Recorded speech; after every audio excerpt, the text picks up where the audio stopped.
Have you ever wanted to take your performance to the next level with a personal coach? We're here with Atlanta entrepreneur Kara Brown of Smith Brown Marketing to learn how she took her experience and her performance to the next level with a personal coach. As always, this is going to be a Gestalt share.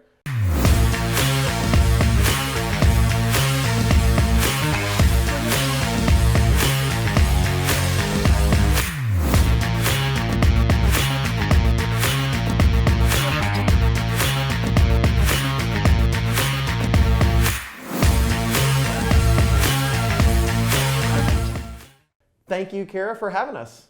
Thanks for coming in today. This is great. Yeah, so as always, it's a Gestalt share as one entrepreneur to another. You wanted to find a coach to perform at a higher level. Tell us a little bit about why you wanted a coach and just share your thoughts on that so far. Sure. So we hit the $1 million mark, which is a big deal. Less than 2% of female founders will break $1 million in revenue. And so I hit that goal. That was sort of the goal for the last year. And when we did that, I felt a little rudderless, right? Like, what's the next goal?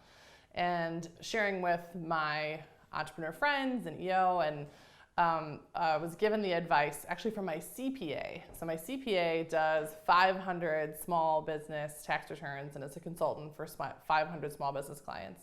And he said, hey, Kara, we've done sort of a study of our small business owners that are our clients, and really contextually what we realized was small businesses that become big businesses, or owners that become more effective owners, have two things in common. One is a CEO that sells. I was like, great, check the box, right? Solid. And he said that CEO has a strategic coach. And so in this sort of like flux of what's next and how am I going to scale this business, this sort of feels like the floor for us. Like, we're really excited that we broke this 2% mark, and the team has been amazing and everything is going really well, but what's next for us? So I decided that was going to be the next goal. And so I'm in an accountability group, and I told the accountability group, hey, my accountability for next month is I'm going to have a coach by the next time I show up in this room. So I literally gave myself 30 days to find the coach. I also knew that if I had waited and sort of said, I'm going to get a coach, and then kept saying I'm going to get a coach, and everything else became a priority, because that's what we do as entrepreneurs, is prioritize other stuff for the business. Down. Yeah, exactly. And the coach sort of moves down the list. I said, I have to make this happen. If I'm going to scale this business, if we're really going to take off like a rocket ship, like I want us to, I need sort of a sounding board and someone to help me sort of along the way. Yeah, well, that's what accountability and EO is great for, is that accountability group holding you accountable. Forum, same thing. You said you were going to do something, now go take care of it. Yeah. So you had 30 days, and then you also got a lot of recommendations, right? Like what you should look for in a coach. So before we get to your scoring card that you came up with, which I love, what were some of the things people told you should look for in a coach? Sure. Other shares. So I have 3 really strong sort of mentors in my life that are clients or former clients or people that I respect a lot. And I reached out to all of them and just asked them sort of, what would you do? The first piece of feedback I got was from an entrepreneur, also a client, who told me, I've been a CEO for 17 years. And I thought to myself, holy cow, I'm like 2 to 3 years into this. I have 15 years to get to this guy's level. Right. Who am I going to be in 15 years? And how do I move myself on that path to become that CEO, right? To become that woman, that leader. And he gave me some really good advice, and his advice was find a PhD. So his whole goal, he basically told me, listen, whoever your coach is, make sure they have a PhD, make sure they have sort of the big credentials behind their name and they've been doing it a long time. Other sort of pieces of feedback I got from other folks that have been doing this or have their own coaches was find someone who will really tell it like it is. They're not going to pull their punches. They're going to ask you the tough questions, and understanding sort of what their theory is or their approach to coaching, and make sure you understand that really well before you kick off the relationship. Other feedback I got was make sure that you have someone that's going to make you do the work, which is sort of interesting. And actually, well, I'm sure we'll talk about how I went down that path, but there are some coaching theories that require more work from the coachee than others. And so making that decision, like how much work do you want to put into this, was another sort of piece of feedback I got. I love the fact that you were looking for a coach that had a certain methodology, right? And that matters, because I've had experiences myself where you look at lots of different ways people want to execute on sales or marketing, and I always gravitate towards somebody with a proven process. And that's really hard to find out unless you go read books and dig into it. I know you're a big fan of StoryBrand, right? Yeah. So there's one example. On branding alone, we have a friend, Nicola, who's a local entrepreneur. She does the Challenger brand method, where that really resonates with me because there is a methodology to how she does branding. But when I speak to a lot of other people that do branding, it doesn't feel like there's like the method or the rhythm to it. They're just experienced. Sure. And I've always gravitated towards that. So when you were looking for somebody with a method, something that matched you, you went and interviewed multiple coaches, right? What types and styles did you find? So what did that look like? I was blown away. I was blown away by all the options, like all the options. So in all deference to 22-year-old millennials, like there are 22-year-old millennial life coaches out there. I'm like, right. Rock on, sister. Like, you do you. Not gonna hire you, but like, well done. Like, proud of you for like putting your neck out. Then I had a conversation with one woman who had been coaching for a really long time. I think she told me she was in her 70s. Like, she was very experienced, et cetera, gave me her price point, and I specifically asked her, why should I pay you that much money, and tell me how I'm gonna get an ROI? Because I'm in lead gen, we do sales and marketing consulting, everything's about the ROI, right? So I sort of approached this the same way that my clients approach me. And how'd that go? Yeah, she said to me, well, I don't track anything, I don't measure anything, I'm just worth that. And again, I was like, you do you, sister, like that's awesome. Someone's gonna pay you $50,000 a year for one call a month because you're that good, that's awesome. I need more. Yeah. I needed work to be done that was measurable and like had actual math behind it. And it's so hard. I'm such a math-driven person. Like, we spend so much time on analysis at the business. Like, we do specifically lead gen, which is a really easy thing to measure, right? Coaching is not an easy thing to measure. And it was less about, I was trying to get to being less about the theory of the coaching, right? And like how you approach the conversation or what are the topics you're gonna talk about. And I was trying to get these coaches to give me some math. And at the end of the day, there was no math. None. There's no math. And it makes sense, right? Because it's all about sort of the entrepreneur and how they take the coaching and what they do with the coaching. And so I sort of get it. But as an analyst type person, I couldn't handle the, oh, just trust me, it'll be great. And then putting that much money on the line, because these are not inexpensive relationships. Right? So these are high dollar value hours, not just of the coach that you're paying for, but also my time, right? Because I put a dollar amount on my time, and spending an hour or more with a coach every week or every month, like that's also, so you're going to have a lot of work to do, right? To grow. Yeah. They're going to be you have to pay them, and you're going to have a lot of work that they're going to assign to you, and you have to carve out time for that. Well, you sort of thought that would be the case. Okay. And when I actually got into the coaching experience, now I may have chosen the wrong coach, when I got into the experience, there was less meaningful work than I thought there would be. And I haven't really reflected yet on why that is. Like, was it me? Was I not in the right mindset to take the coaching to the next level? Was it not the right relationship? Was it not the right coach? I think there are a lot of factors involved in that. But overall, it was a good experience to meet all these people and to learn about all these different theories. Yeah, so you had like the 22-year-old millennial coach, life coach, performance coach. You had somebody that was a little higher in age, a lot higher in age. What other styles did you find? Oh my gosh. Like what else fell in the middle? Runs the gamut. Okay. So a couple in the middle were sort of a super established coaching group here in Atlanta that is very well known for their sort of coaching philosophy, which was a good group, and they were fine. The woman that I met there we just didn't connect. And one of the things that I had read about in terms of finding your coach is make sure that there's a personal connection, like right off the bat. You and I are cut from the same cloth. I'm super type A, I'm sales all day, every day, and I can spin just about anything, right? Just about anything. Make it look good. Yeah, I can make, right? I'm in marketing. Like, I'm a marketer. I can spin you a story. Like, we can talk later about all the great stories I can tell. And I didn't get that from this woman, but she was clearly an established coach. She had a PhD. She seemed really smart. But there's something different, and a caveat to this. She also coaches a lot of high-end executives at big corporations. Got it. And maybe it's a chip on my shoulder, but I think there's a big difference between a corporate executive and entrepreneur, right? Oh, definitely. I mean, like, I have been in the corporate side. I had a very successful corporate career before I started my own company. And the skill set that I needed to navigate the politics, the budgeting season, the bosses, right, of a corporate environment were very different than the skill set I need to run my own business. And so if I had advice to give, I guess Gestalt isn't advice, but my experience share would be that I think that's true. I think that there is a real difference between an entrepreneur coach versus a corporate coach. I think they're two different things.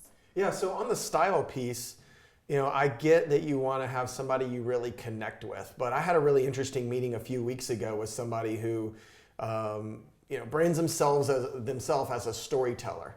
And I didn't feel like we had perfect rapport. Like, we could just tell we were totally different.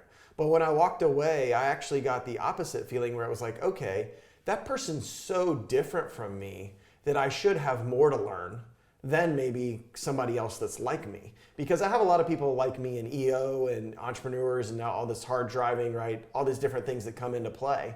But this person was just so opposite. I'm like, okay, maybe I should spend more time with somebody on the opposite end. Yeah. Did that ever come up? So yes and no. So I actually did that in my personal life.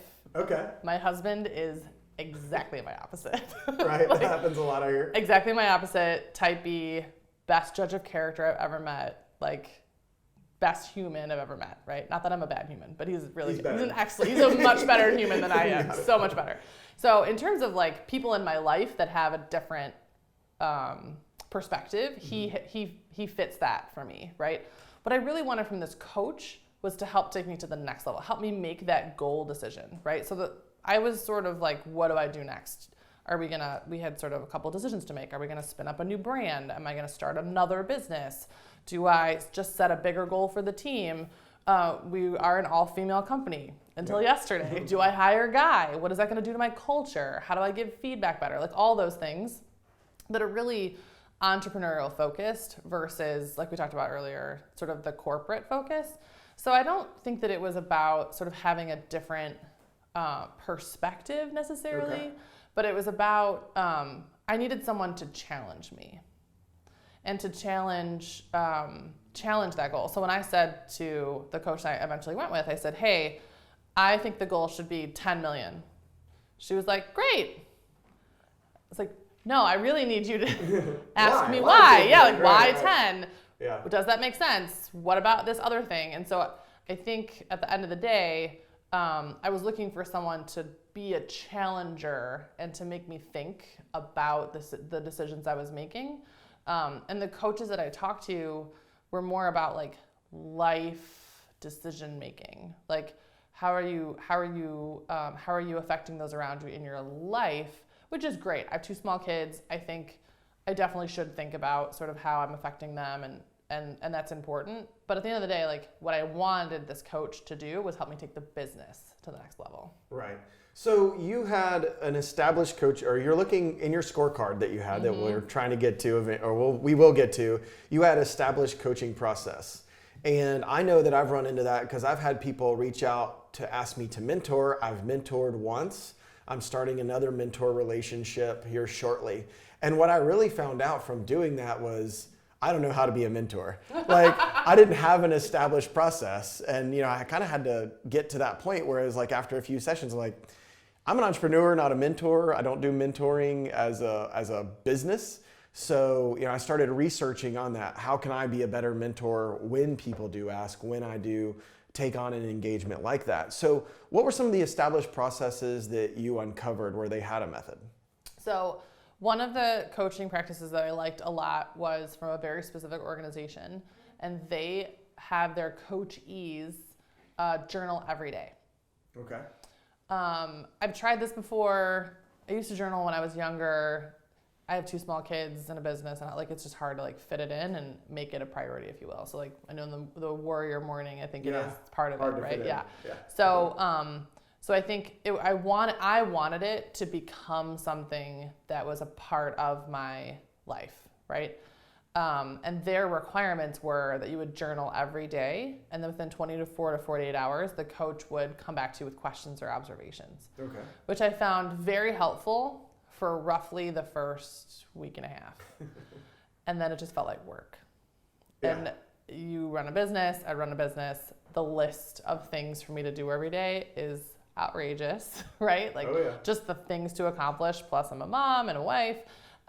It just felt like one more thing to do. And so I think, I don't know if it was just my particular frame of mind for that particular point of time that I just needed it for. Maybe I didn't need an annual relationship with someone or 6 months. Maybe I just needed those 3 months to get over that hump. Maybe that's all I needed. But the work that this particular group wanted us to put in at the end of the day just ended up feeling like work. I wasn't getting anything out of it. The questions they were asking, the prompts also that they were asking us to sort of reflect on every week, they were really personal in nature. And I get that they were trying to get to the 5%, essentially, we talk about in EO, get to that very bottom of your soul that needs work to be done on. And I 100% have work to do on my soul. But it didn't meet what I needed to get out of it at the time, if that makes sense. So are you looking for business prompts maybe? Really, reflect on that time? Yeah, or prompts that had more to do with the conversations we were having. It sort of felt like the prompts were just the prompts, right? And you were going to get those prompts regardless of what was happening in your life or your career or your coaching relationship. They didn't feel prescriptive by the coach. Does that make sense? So they had a set number, a set prompt. They basically signed you up for the drip campaign. It's a drip campaign. And you just got the prompt each day. And so I would have a coach. Which works for them well, but is it prescriptive for you? Right. So we would have a conversation about, say, I don't know, Gestalt share. I'm really terrible at one-on-ones. I'm a salesperson. They go to the bottom of my list. I know it's something I have to work on. I'm very aware of it. But I'm terrible at them. I don't make them a priority. I don't have a score sheet. I know all the things I should do. It's like eating well. I know all the things I should do and I don't. And so I had shared this with this coach, and that, this is a goal of mine, was to get better at one-on-ones, put them on the calendar, be accountable to that, making sure that I get them done, because I know they're super important to the team. I'm not ignorant to that. And the prompt was tell us how you feel about your children. And I was like, this has nothing to do with what we're talking about. So that felt disconnected, which then made the prompts feel like work, if that makes sense. And that was the coach you ended up selecting. Yeah. So you went through that process, and then how long did that work out? I think we were together for 4 or 5 months. Okay. So you went through 4 or 5 months. You decided you would stop doing that method. Are you going to try for another one, or? I don't know. So to be totally honest, the last coach the coach that I chose, what sort of was the straw that broke the camel's back was I had this conversation with her, and it was a lovely conversation. We talked for an hour, and it was absolutely delightful because she told me how great I am.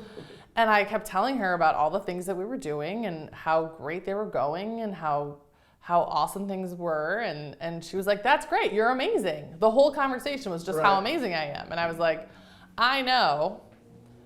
I actually don't need you to tell me that or reinforce that. I hire people that are all basically yes men to tell me we're doing great, right? I need someone who's going to challenge me. And so that was sort of the straw that broke the camel's back for me in this particular relationship, was that if I'm going to have a relationship with a coach, I need to be coached. Sometimes your coach needs to tap you on the butt and tell you a good job, but other times you just need to be go out there and get the work done. Yeah, I think that's interesting because obviously, in Epic culture, my company, we do personality assessments. And we know that there's like a quadrant for trainers and coaches, and they all fall in the same area, which is usually very methodical and relationship driven.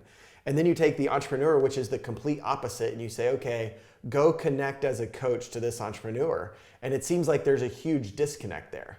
So it almost seems in some ways like, you know, they're going to provide a different viewpoint and value, but you almost want a different type of coach that sees it the way you did. They've already done it. Maybe they're I don't know why they would be coaching, because, you know, normally they're doing something else.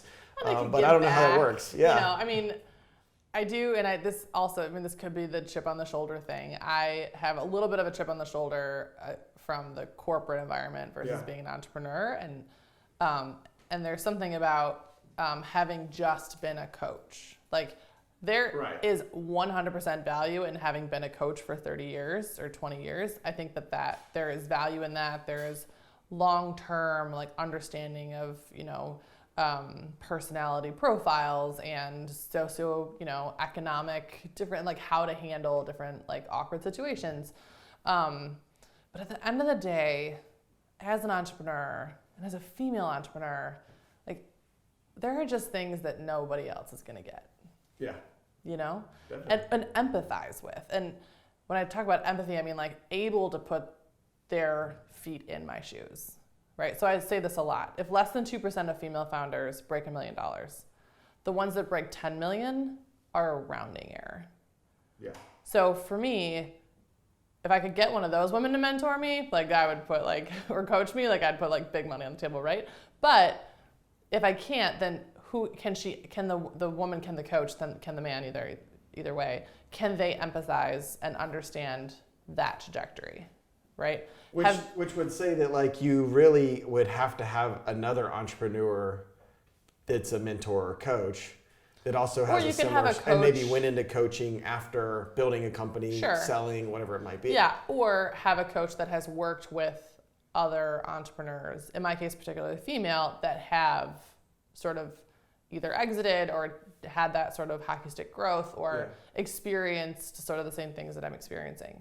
So I think one of the things I missed from the relationship was that connection over like the big goals. I think it's really interesting talking to other entrepreneurs about goals and goal setting.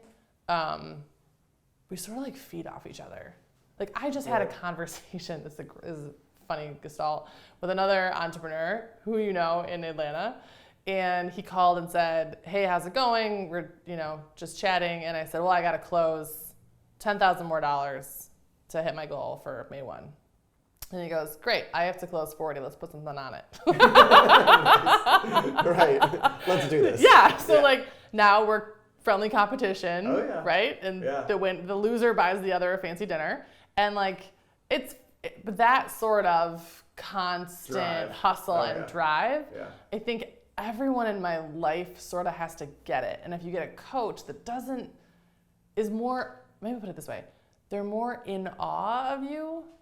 I get that a lot for some reason. Like, I don't think I'm that awesome, but like other people are like, oh my God, you're so amazing. I'm like, really? Like so many things that are wrong about me, right? And to get a coach that just like validates who you already are, isn't that helpful? Right. There's only so much ego we can pack in. Right. Like I got enough. Like you don't need to pile it on. Tell me how bad I am, so I go fix it. Right. Or tell me where the gaps are. Right. Right. Like you're great, but you handle that situation. We had a toxic client, right? And I'm really proud of the way I handled the exiting of the toxic client. Like I'm really proud of it. And when I told her about it, she was like, "Good job."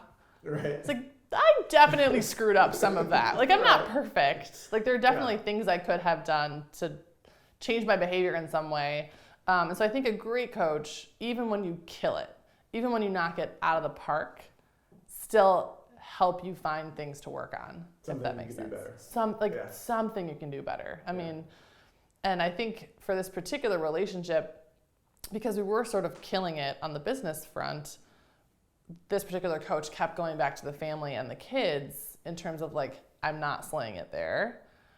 And I was like, right, I know I'm not slaying it there, but that's also not like my focus today, if that makes sense. Yeah, you're looking for something different, at least in this iteration. Yeah, so it's not her fault. It's not this coach's fault that I think I went into the relationship expecting something, and maybe I didn't do a very good job of setting those expectations. Like, hey, I'm gonna expect us to talk about this. And she sort of led it. We talked earlier about finding the coach, right?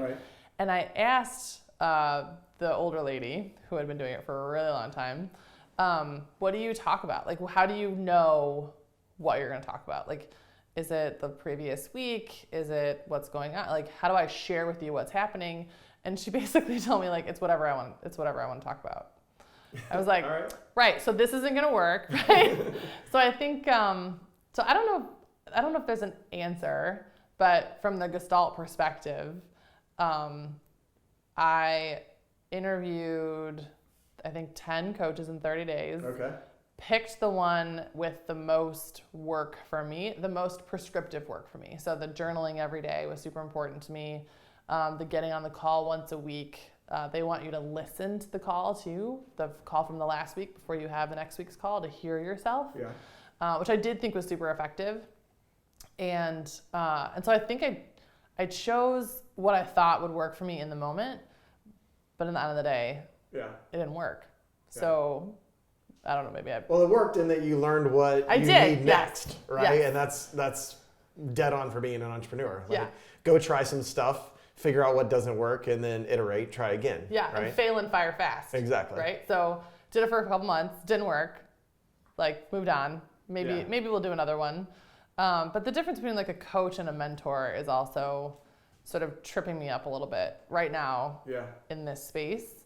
Being a part of EO and other entrepreneurship groups in town, like there are a lot of people I can call to get a different perspective that A, are free because they're friends, so I don't have to pay them, and B, sort of come, especially in this EO world, are willing to go to that like really sort of will only ask you the really hard question. Yeah, so, you're going to prod and dig. Exactly. And you have rapport to do that. Right, and because you're in the same organization, you're in this EO organization where the expectation is you're going to go there, like it's okay, and you value those conversations for people challenging you, and so now I'm wondering, like, do I need that too? You know, or is it just enough and then the idea of opportunity cost on time, right? The amount of time it was taking me to write every night on the journal, what they wanted me to write about, not what I necessarily was on my mind. And then the weekly calls, the listen to, that's a lot of time.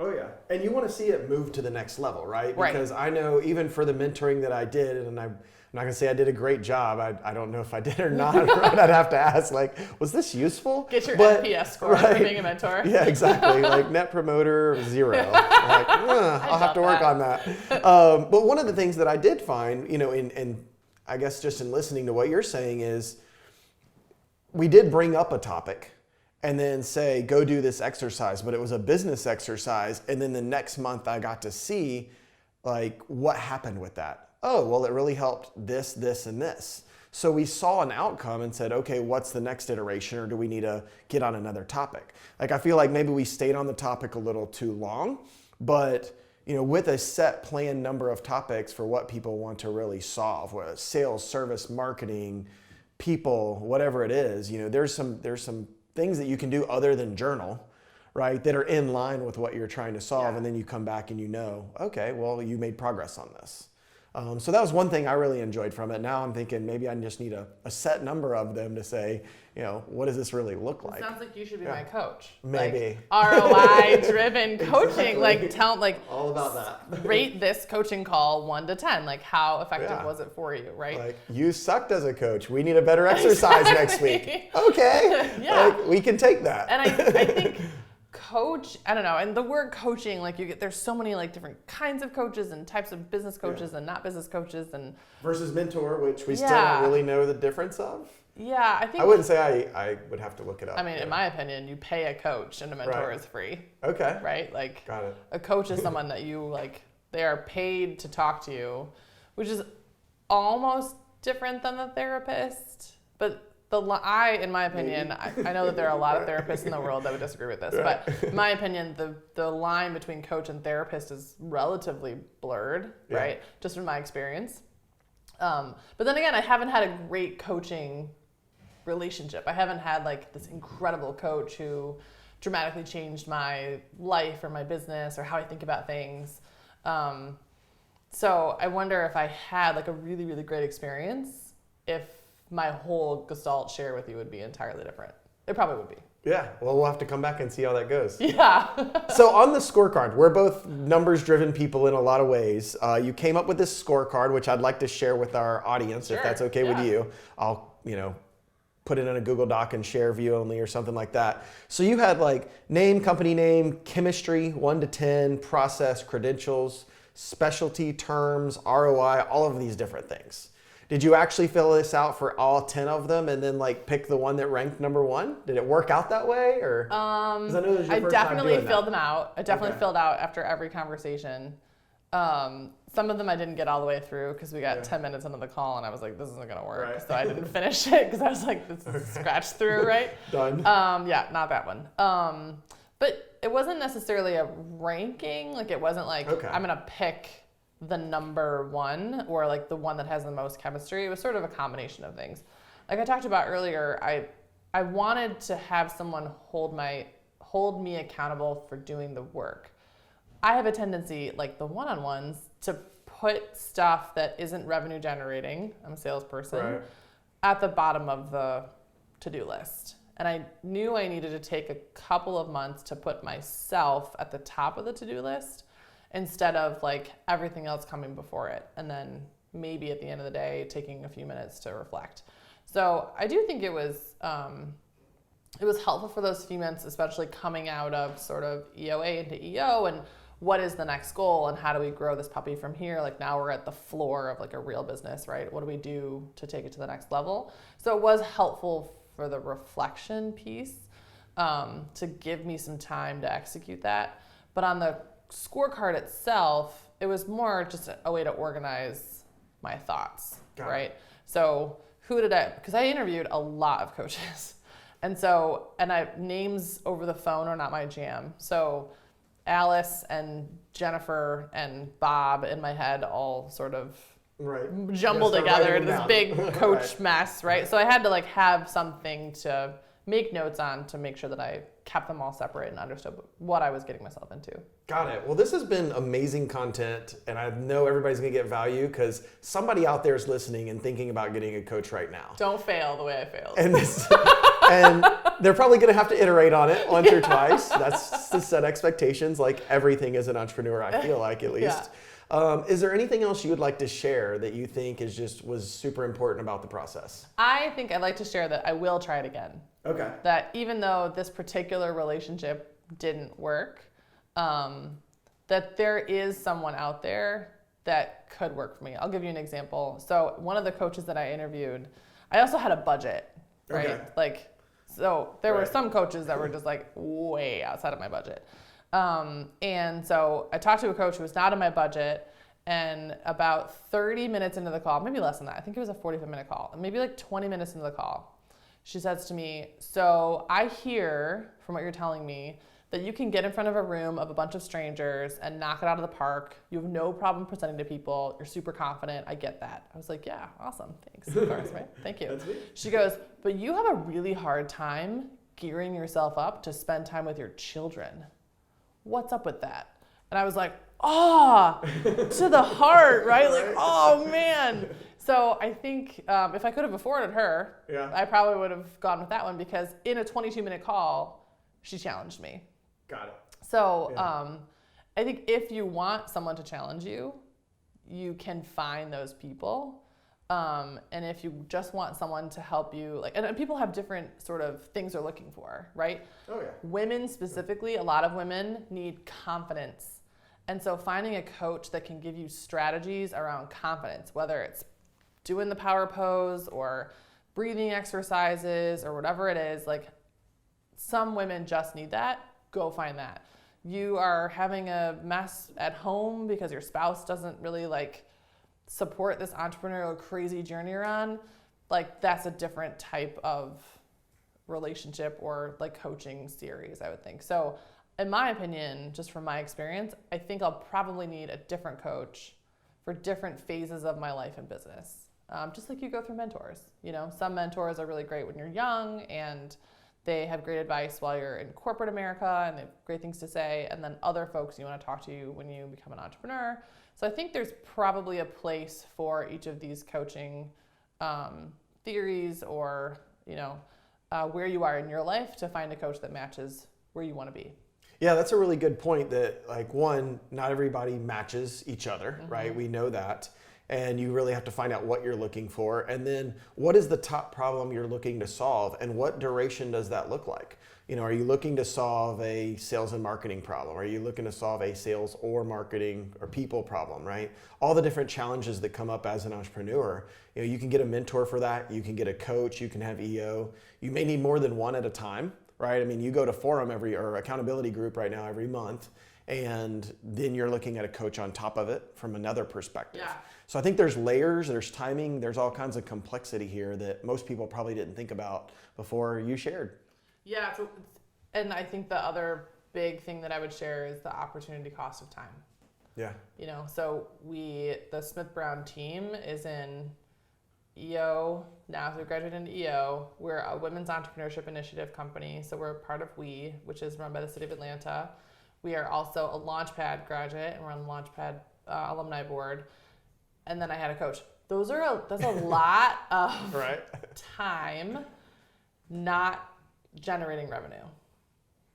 So at some point, I had to make a call on where I was going to spend my personal development time, if that makes sense. And so I think for all entrepreneurs, it's really easy to go to every single activity, right? I mean, if you signed up for ATDC, you can ATV, stay busy full time. Yeah, right. You know, you can have a full-time job just going to stuff and not necessarily and having a great fulfilled life and being really personally developed. You can be super personally developed and have no revenue, right? Yeah. And so I think figure out you can't pay for it at some point. Yeah, exactly. Right. So I had to sort of pull the plug on things that were not revenue driving and make a call on one or two of all of those sort of pieces to make a real investment of time in. And I think, especially for young entrepreneurs, that can be really hard because you want to go meet everyone, you want to go network, you want to go spend time with people that are going to, you know, make you a better person, or I want to go, you know, to this thing where David Cummings is because I'm a startup and I want to meet him, or I want to go to this EO thing because there's really smart people there and I want to network. But at the end of the day, there's only so many hours that you can use that are usable hours. And so prioritizing those hours for me had to become a priority. Twice in one sentence, definitely. But yeah. Well, I know I had to do the same thing, right? I had to start shutting things down because I tell people I have my business, right? I have my company I have to work on. I have family and I coach my kids. So I have a certain amount of time that has to be separated for them. And then I have EO. And I can't join anything else. Like there's just no more time with those three things, you know, family, kids, EO, company. Like I can't join another chamber. I can't go to more networking events. I have to find the organization that works for me. And I'm all in on that organization. I'm not trying to, you know, spread so thin that I have very light relationships across the planet. You know? It's a good point. The idea that by choosing one or two, you can go really deep on those one or two versus just being sort of, you know, surface with a bunch. And so I've also had to make sort of the same call and decide where am I really going to spend my time. And at the end of the day, it just wasn't on this coaching relationship because I wasn't getting enough out of it. So if I had to rank, if I think about going back and sort of actually putting an ROI to it, if I had to rank an NPS score, if you will, for each of these activities, I sort of do that. I don't do it in writing, but you sort of have to do that to understand the opportunity cost of where and when you're spending your time. So this particular coaching engagement just didn't give me the value, the return that I needed. But I have no doubt that at another point of crisis or a point of sort of flexion point in the business or my life, my career, that I will 100% reach out and get another coach. Because it wasn't valueless. There was definitely value in the relationship. But once I made it through that pivot point and I understood, okay, this is the next goal, I laid out how I'm going to achieve it, right? We've got a horizontal integration, 3 different brands, like we know where we're going. it wasn't as it wasn't as necessary anymore, and so the value started to sort of dissipate. Got it. Yeah. Awesome. Well, thank you so much for Thanks doing for your coming Gestalt into share. The office. It was great to have you here today. It's been amazing content. Yeah, thank you. Of course.